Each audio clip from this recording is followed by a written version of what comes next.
So this is an example of extreme poverty with people living near garbage heaps. I think this might either be in Bangladesh or India.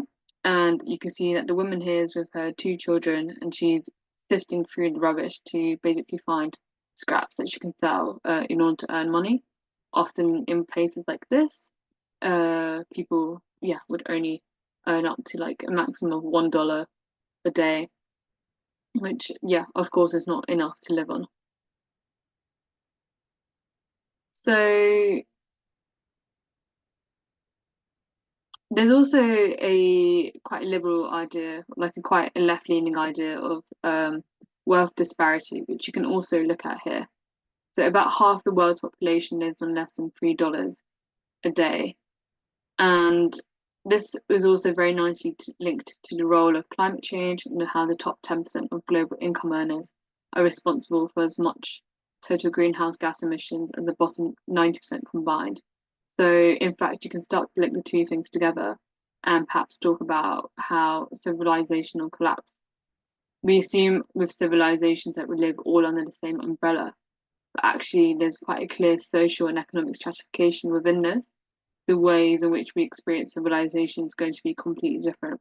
So, some people are already in danger, of um, within civilizations. They're living precarious lives.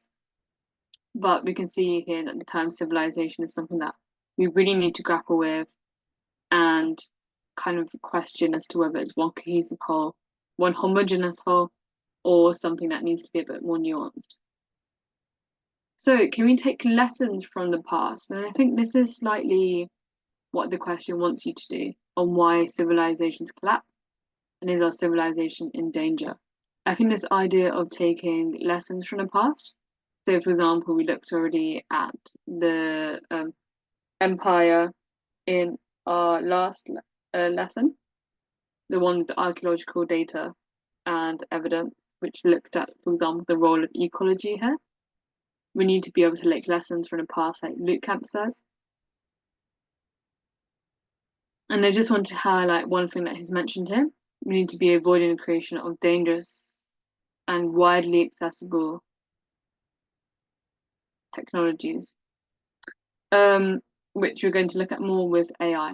So just to summarize briefly what we've done, we've looked at climate change and really tried to get an understanding of how step by step is going to put our civilization in danger.